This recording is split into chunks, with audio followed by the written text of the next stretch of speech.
today, mostly sunny with highs in the lower 60s. Tonight, mostly clear but much cooler with lows near 32 degrees. Saturday, sunny with highs near 60 degrees. It's 61 degrees right now in Charlotte.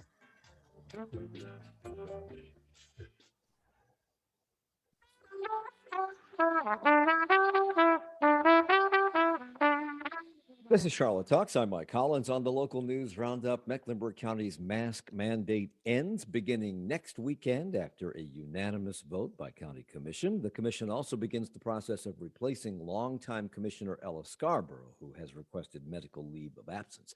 We get a glimpse at a new congressional map as redrawn by the legislature with some input from Democrats this time around. The deadline for delivering those maps to the court is, I think, today at 5 p.m. Plus, the person recently chosen to head the mayor's racial equity initiative resigns after a controversy, but other elements of that controversy linger. To take us through all those stories and many more, WFAE's healthcare reporter Claire Donnelly is back with us this morning. Welcome back. Good to see you. Thank you. Double header. We have to stop meeting this way. Joe Bruno is a reporter for WSOC TV. Good morning to you. Good morning. Seema Iyer is the chief legal correspondent for WJZY 46 Queen City News. Thank you for being here. Good morning, everybody. And Jonathan Lowe is reporter anchor for Spectrum News 1. Jonathan, welcome back. Good morning. Thank you, Mike. You're welcome. After a recommendation from Mecklenburg County's new health director or director of public health, Dr. Raynard Washington, the county commission voted unanimously this week to rescind the county's indoor mask mandate effective on Saturday, February 26th. That's next Saturday. Dr. Washington said that this is, quote, not getting rid of the masks, but getting rid of the mask mandate, I guess, and learning to live in a world that it will have COVID with it for a long time. Do you think that's how this will be viewed? Yes, it's a total revamp of how the county is approaching COVID, relying less on percent positivity and hospitalizations and more on surveillance efforts through wastewater monitoring, which we've talked about, and also monitoring the number of people going into the emergency room with COVID-like symptoms. The mask mandate was never enforced. Numbers are continuing to drop. When you look at the data, Mecklenburg County's Omicron surge didn't really make a difference, the mask mandate, compared to the surrounding counties without mask mandates. And it's just gotten to the point now where health leaders across the country are saying, okay, now's the time to go to this next stage of COVID. You know how to protect yourselves. The risk is in your hands. And Dr. Washington was on this program yesterday, and I asked him why he and others around the country believe that now is the time to stop wearing masks. Our conditions here locally and across the state have improved significantly over the course of the last several weeks and months. We certainly saw the worst surge that we've experienced across the country, and again here locally with the Omicron surge, the Omicron variant. And so those conditions have improved markedly. Our case rates are down by nearly 90% from the peak, as well as our hospitalizations have declined roughly 50%. And the conditions on the ground here have greatly improved. And I asked him that because originally the goal for dropping masks was when the testing positivity rate was at 5%, but at last report, it was between 14.5 and 15%.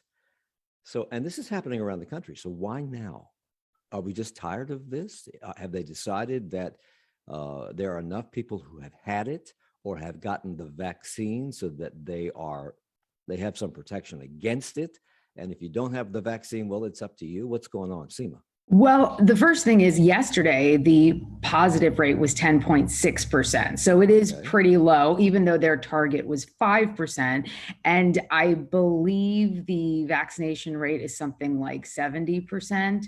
But, and I wasn't at the meeting, some of my co-panelists were, but I think there is some degree of public pressure, whether it's from parents or whether it's from other people. Joe, you were saying? Yeah, I agree. I think there is some public pressure. Also, the percent positivity rate is not as reliable as it once was. We now have N95 masks that are widely available that are very effective at protecting the wearer, as well as treatments, vaccines, and tests. There are all of these tools that are out there for people who can use at their disposal to protect themselves from COVID.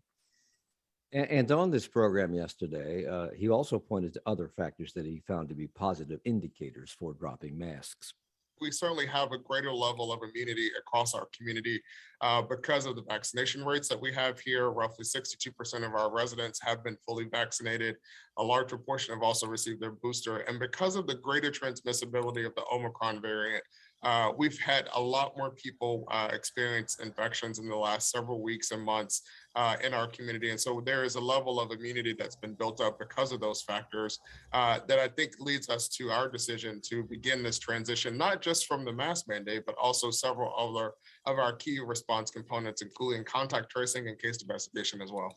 So we joined 11 states in the District of Columbia yesterday with this decision, but now more states are joining in and dropping mask mandates. And this week, NBC Nightly News anchor Lester Holt asked President Biden if he thought that this was a good idea. I committed that I would follow the science as put forward by the CDC and the federal people. And I think it's probably premature, but it's a tough call. So the president just said that he's following the science. So I asked our health director, Raynard Washington, if that's what we were doing with this decision. Absolutely, yeah. So I believe that it's clear to all of us in public health, and this One of you is wrong. I don't believe so. I mean, science exists on a spectrum. To be very clear, our learning and understanding with the pandemic all along has evolved over time. How we respond as well has also evolved over time. The metrics, the tools that we use, the tools that we have available have also evolved. And I believe that this evolution will continue to happen, not just here locally, but again, across the state and across the country. So when he spoke, Claire, to the commission, Dr. Washington said Mecklenburg's mask mandate did not stop the Omicron surge. When you compare Mecklenburg County to other counties that did not have mask mandates, help me understand how, if masks are one of our only two best methods of protection, the other being vaccination, why they didn't help, and which is it? Do these masks work or do they not work? Did they ever work? Were we kidding ourselves? So they're part of what health officials have called like layers of protection, right? So vaccine boosters are your first and best defense. Masks are also a good defense. The one thing I was going to say also is part of the reason that we're seeing a little bit of a delay, or like what seems like difference of opinion between the federal government and local governments, is that historically Mecklenburg has kind of moved more quickly than North Carolina, we saw yesterday that Governor Cooper encouraged local places to drop their mask mandates the day after Mecklenburg decided to drop theirs, right? So, and also we're expecting, all signs point to the fact that the CDC is going to be updating its mask guidance soon. So it's not as contradictory as it seems. They are both following the science. The Mecklenburg just acted more quickly. So with this shift, he says that the health department here in Mecklenburg County will shift its focus in managing the pandemic. What does that mean? Yeah, so this is part of the shift from managing COVID as sort of a state of emergency, all hands on deck, to an endemic kind of constant presence. So thinking about, as Joe was saying, more generalized surveillance in the community, looking at wastewater, looking at the number of people showing up with COVID-like symptoms in the emergency room, just sort of having sleeper cells, if you will. So waiting for COVID and monitoring for when it will pop up again. So Dr. Washington recommended this move to drop masks to the county commission.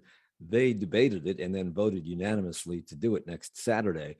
The debate was kind of passionate on both sides, both on the county commission and from members of the audience. And County Commissioner Vilma Leak joined in with some passion of her own. My motion is to allow these parents to be able, within the given law-abiding process, to take the mask off and enjoy life. You need to go home and grab your babies and love them and take the daggone mask off. Okay, Joe, that came from your story on Channel 9. Oh, set us up. Give us some context for that. What is she talking about?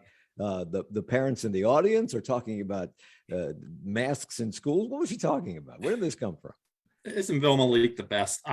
She's just her commentary. I think you got to keep in mind she just heard for 2 hours from parents who are furious at CMS, and you won't find a bigger critic of CMS than Vilma Leak. And these parents are saying that the masks have really impacted learning, another major concern of Vilma. So I think some of that passion was included in her take the daggone masks off, rush home and love your kids statement. But overall, the board was on the same page with this. They were always going to lift the mask mandate whenever Dr. Washington said so. They had a little bit of a debate, but I don't think it was ever in question. And Washington has been saying sort of behind the scenes that he was trying to prepare them that this was going to be coming, despite our numbers not looking, as good as you had said, the 5% positivity rate. But he has been sort of laying the groundwork for this for about a month, right? I think, he came in, Mike, remember, he just took this job at the beginning of the year. And that's really been, he took over when Gibby Harris retired, but he's been here since the beginning of the pandemic. The early stages, at least.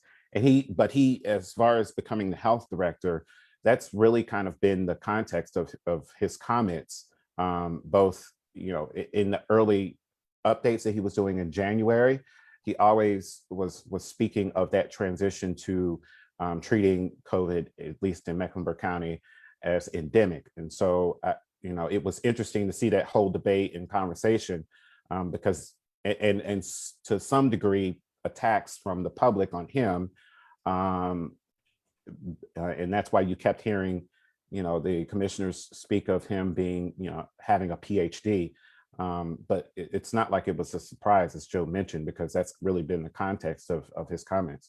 We keep hearing from some parents that masks impede the ability of children to learn. Is there any empirical evidence to that claim? I mean, do they, or are they just, is this just a personal preference on the part of parents?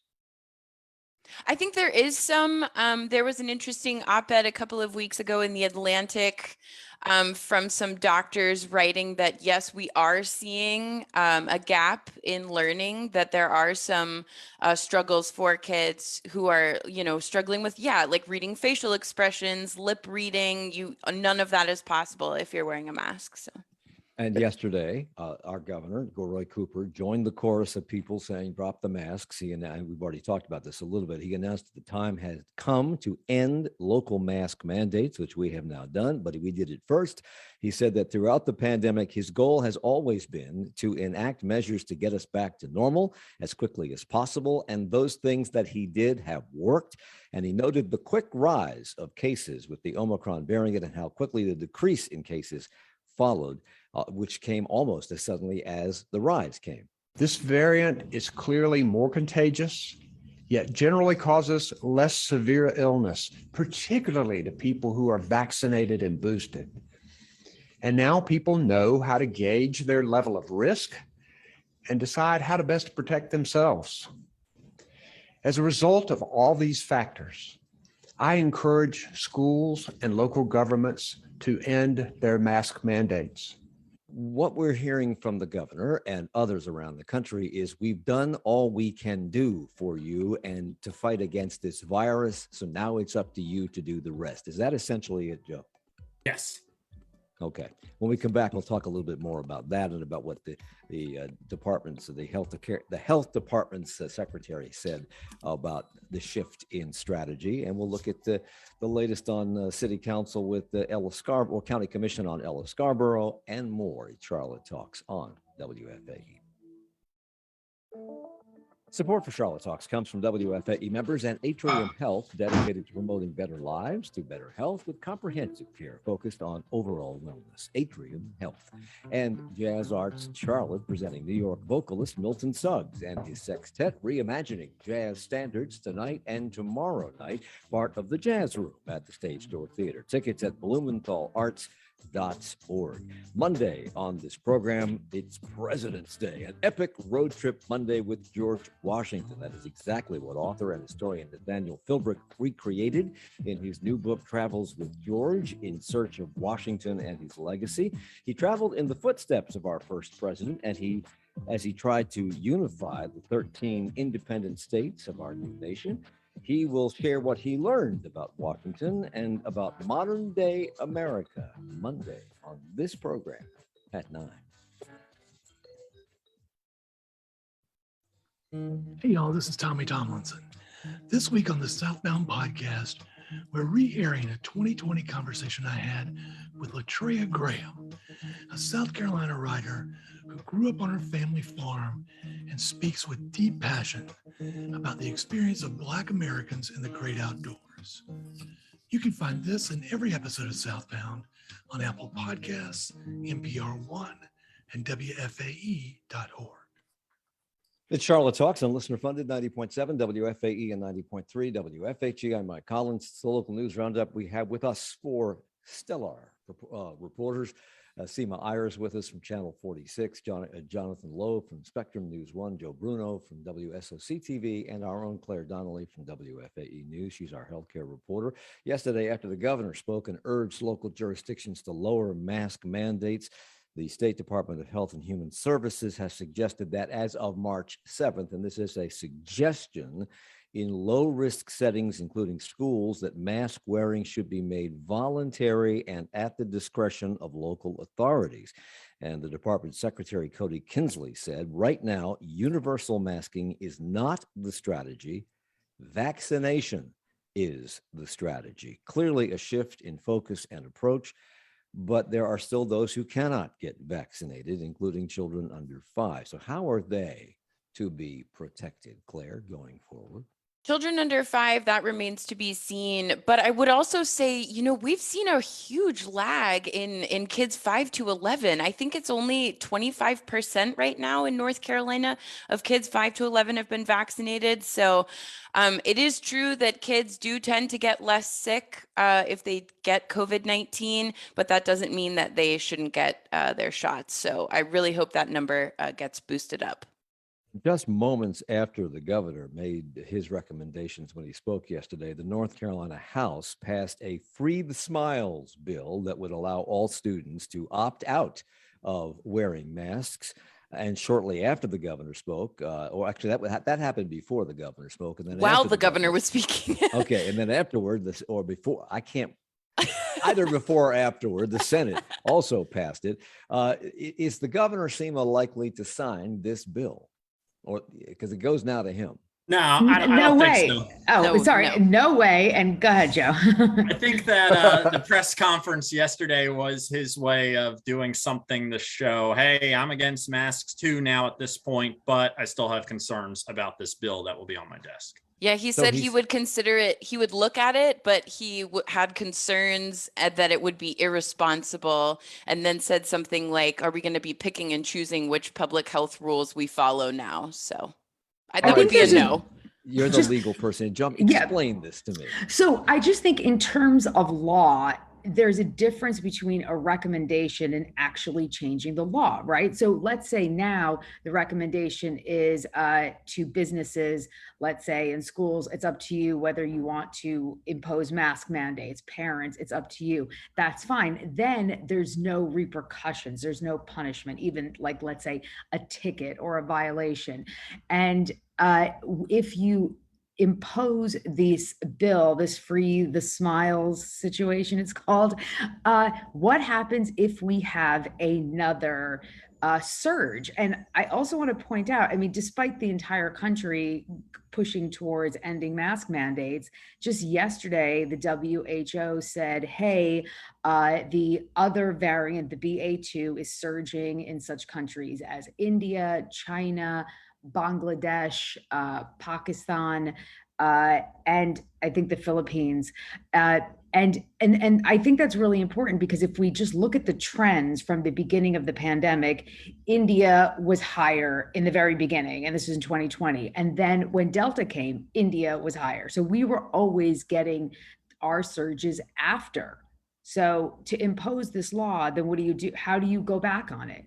There's no question that there will be more variants. So I think right. I mean, that was my understanding of Cooper's concern. The state of emergency for North Carolina is also still in place, and it doesn't sound like there are any plans to get rid of that based on questions yesterday. So.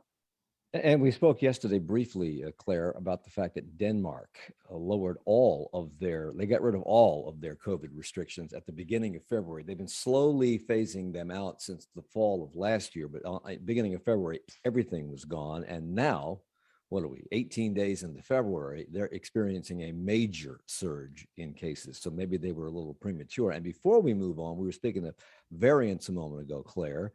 Scientists have found COVID now in white deer populations in North Carolina and in South Carolina. Why do we care?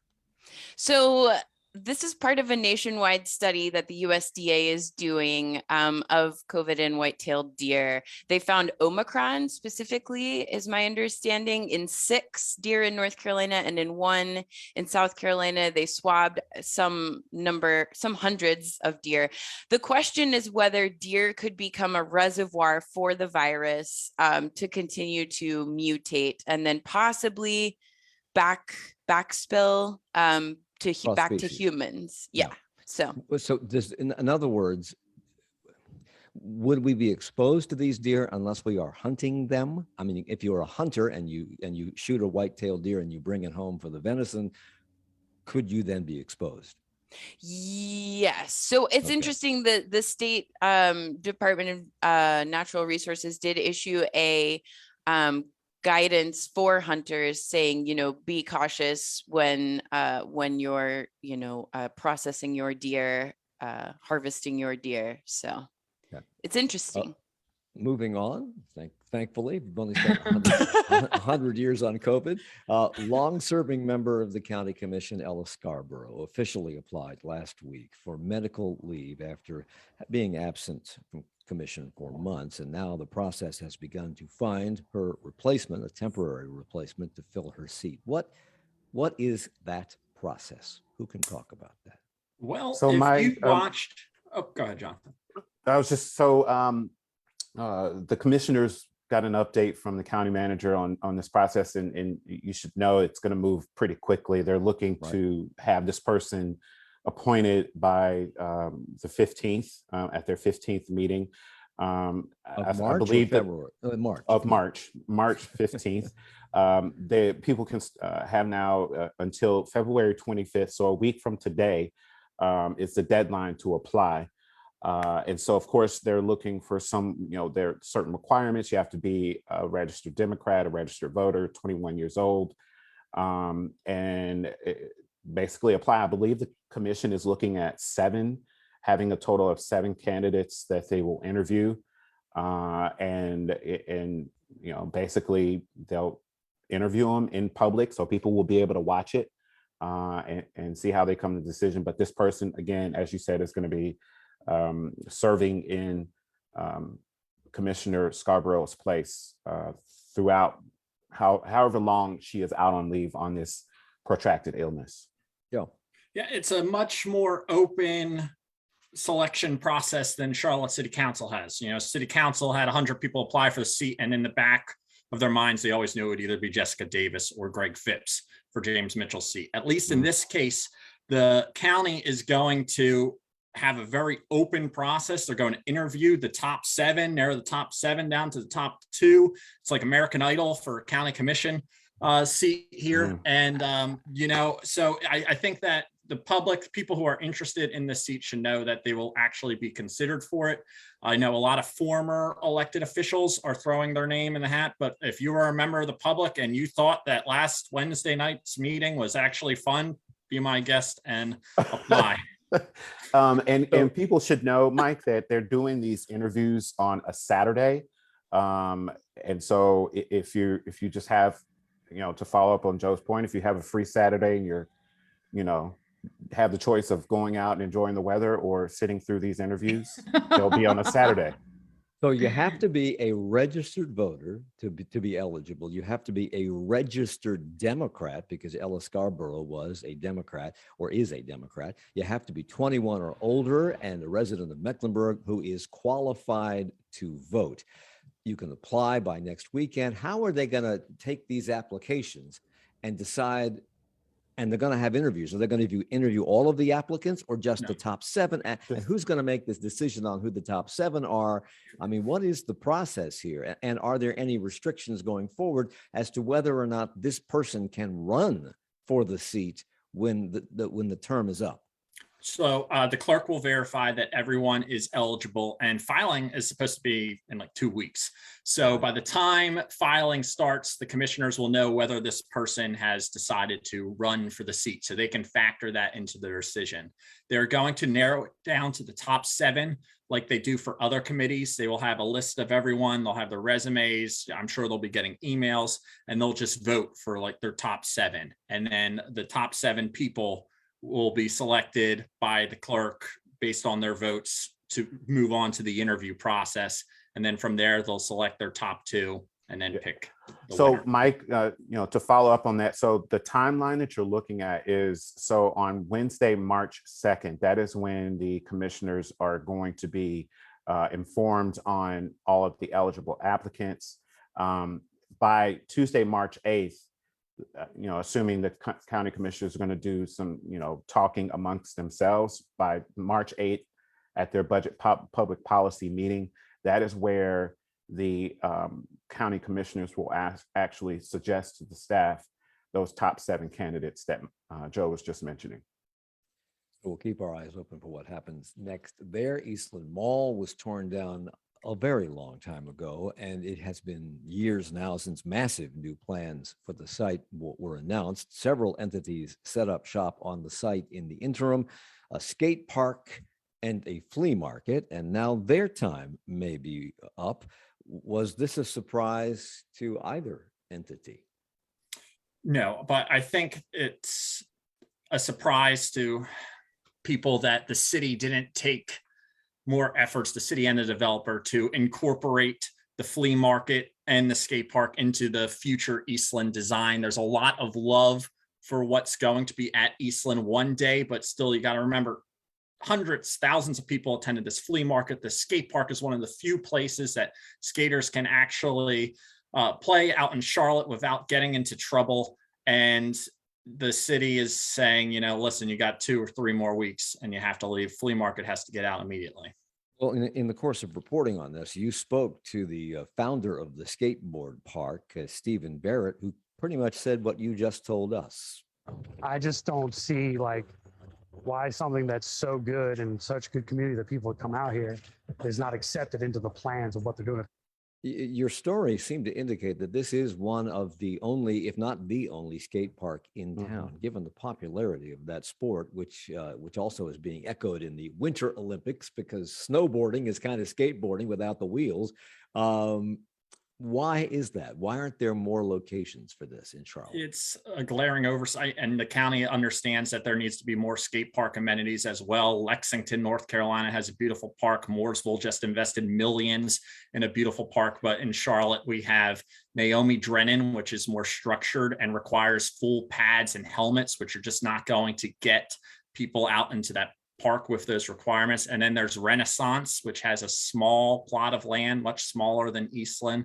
And that's really all that's left. Then you have these little pop-up parks like the one at Eastland that's been in existence for 7 years now. And it will be dismantled, unfortunately. And if I could offer a piece of history, I grew up in East Charlotte, right on Eastway Drive, and that's where it's near Methodist Home Park. Methodist Home Park used to have the original, way back in the day, had the original skate park. And I remember when it was closed down, it was pretty much the same thing that's happening here. People were really upset about it because it was a gathering spot for people in East Charlotte. And so this is not something, this skate park and the reaction to it being closed down is not to be overlooked, because there are a lot of people that have looked to East Charlotte to provide that sort of amenity, albeit managed by the county when it was at Methodist Home Park. And this is now a city issue. But and to follow up that point, there are also a ton of different ethnic groups and cultures that live in East Charlotte.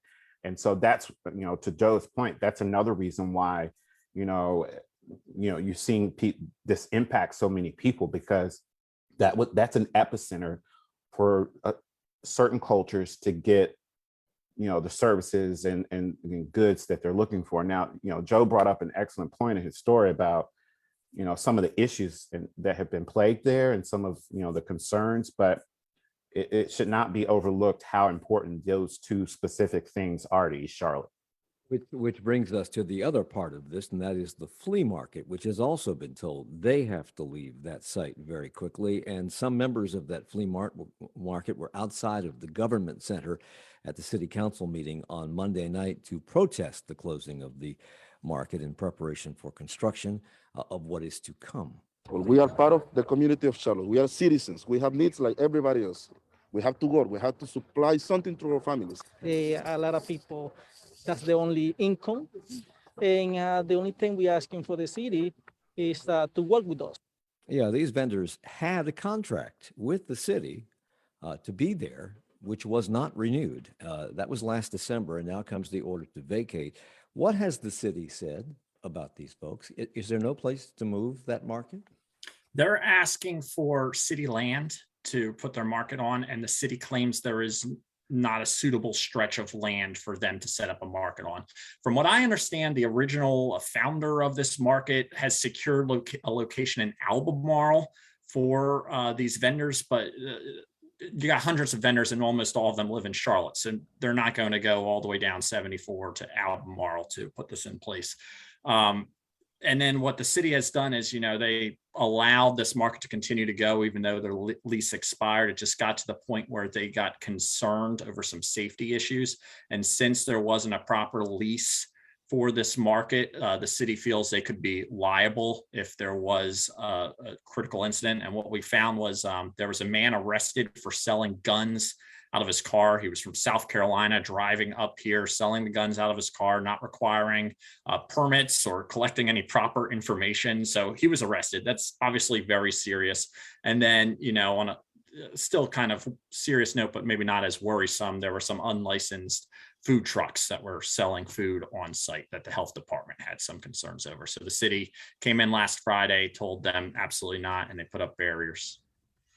Thema, did you want to say something about this? You look like No, I was just going to say that what they really need, and I've seen this in different places in the country, like when these groups of people are being disenfranchised as small business owners, they need a law firm. I mean, I'm not trying to solicit lawyers here, but they need a law firm to take these cases on a contingency basis. So basically someone to put them together, perhaps a class action, which requires that everyone in a class have a similarly situated complaint, and then filing a lawsuit against the city because, what Joe was saying, like they can't find the property. Really? And I think they are working with an attorney. It's forgive me if I get the name wrong, Queen City Community Law, I believe, is the law. They are working with a law firm, and I have spoken on the phone with an attorney who was out there earlier this week. Very quickly, because I have 20 seconds here, would it not be possible for the developer who wants this to be a multi-use development of offices and play sites and residences, could they not incorporate something like this into their plans? Yeah, absolutely. And a skate park. There's still Are they time. likely to? Doesn't seem it so at this point. We have to take a break. We're coming back with more. We'll talk about the mayor's racial equity initiative again and new voter maps too. Support for Charlotte Talks comes from WFAE members and Generations at Shalom Park, a senior living community in the Jewish tradition that is open to all, offering an active lifestyle and access to the multi-generational Shalom Park campus. Generations at shalompark.com. The weekly news roundup continues in 20 minutes with a focus on national news on 1A. The CDC lays the groundwork for a big change. Also, a wary White House casts doubt on what's being said and done in Moscow. And the Winter Games wrestles with the scandal on the ice and more shocks on the snow. And a big shop last night in women's the figure skating and the lawn program.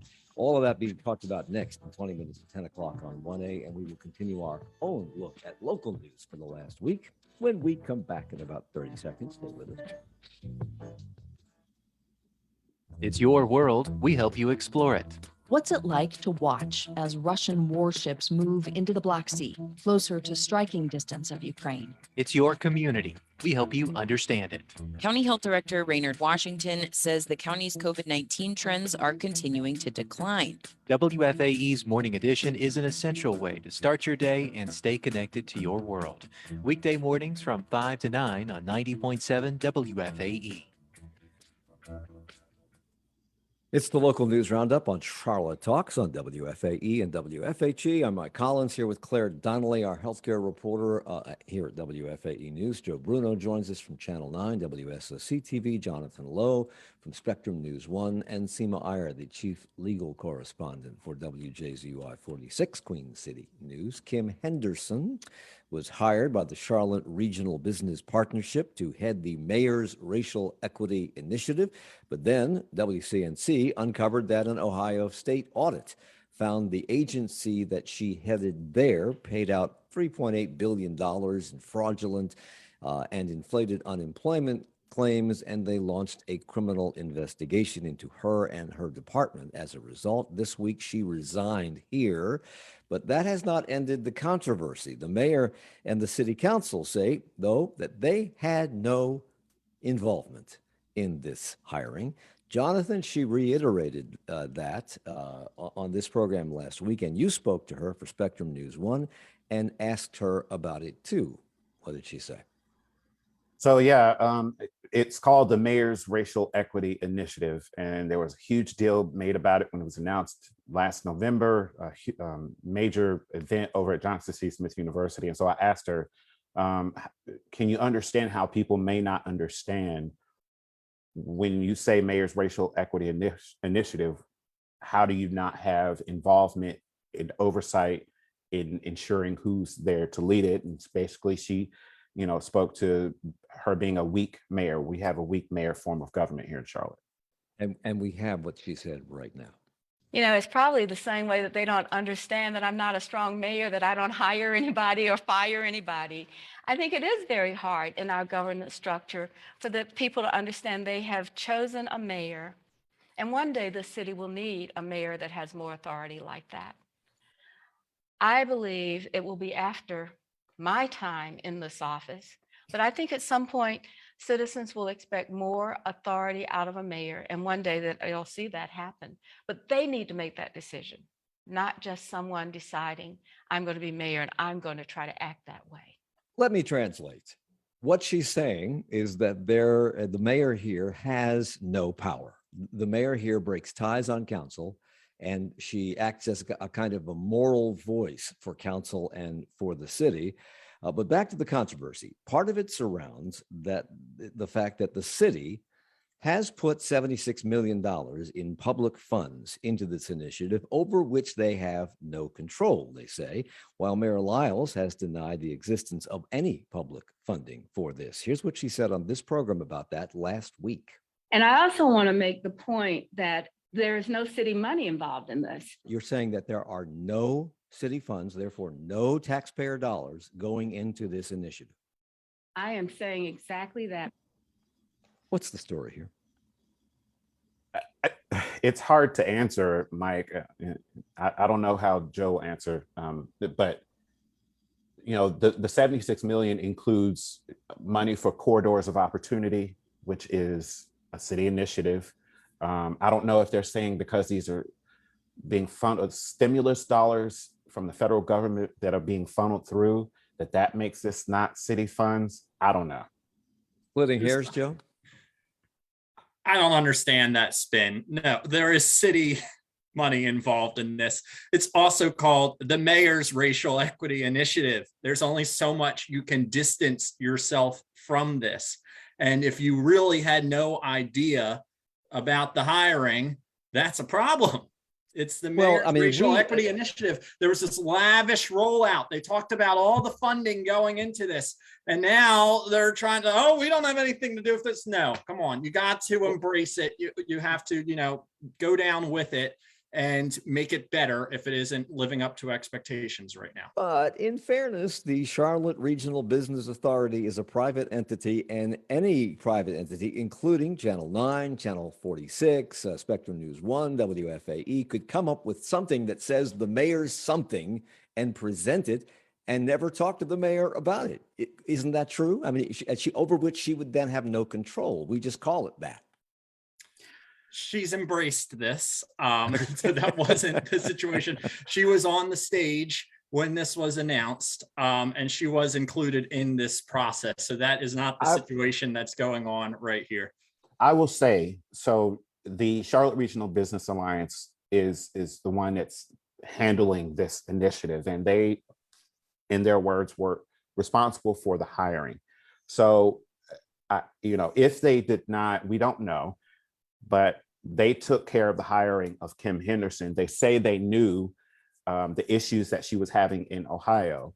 One would then ask, well, why did you not inform the mayor and the city? Assuming they did not, and that's how they're saying this played out. The Regional Business Alliance, the CEO, Janet Labar, she put out an open letter, 2-page open letter, the day that Kim Henderson resigned, which was this past Monday. And in the first line, Janet Labar says she takes responsibility for this controversy and Kim Henderson's hiring, and also the bad light that this brought to the city and the mayor. So I don't know if that's in, read between the lines and you say, well, we decided to hire Kim Henderson. We didn't think it would be a problem. We didn't tell the mayor. Fast forward, and it turned out it was a problem, and we should have told the mayor. The North Carolina Supreme Court gave the legislature, I think, until 5 p.m. this afternoon to produce new congressional and legislative maps after the court rejected previous maps because they heavily diluted the strength of Democratic voters. And this week, I think just yesterday afternoon, GOP lawmakers gave us a sneak peek of the maps. Then they voted on them after withdrawing the first set of maps and showing us quickly a new set of maps. The first map that they showed us gave 7 safe seats to Republicans, 5 to Democrats, 2 toss-up districts. The Thursday map was 6-4-4. Which one did they choose ultimately, Joe? The 6-4-4 map, but it still might not be accepted by the 3 judges that have been appointed. So take a look at it, but don't fall in love with it just yet. Yeah, Seema. Okay, so the process is a little convoluted and, TikTok. So everything is in, but the 3-judge panel, which is the judges that did the trial, they have until February 23rd at noon to either accept the plan or not accept the plan. If there's any controversies, they are permitted to go to or consult with the North Carolina Supreme Court justices. But right now, and I think this was Wednesday, 3 special masters were appointed. So that makes it really interesting because usually in this case, maybe just 1 would be appointed, but now there's 3. I have that 1 is a Democrat, 1 is a Republican, and 1 is a recovering Republican. They're all Would that lawyers. be Bob Orr? Would that be Bob Orr? Yeah. Okay.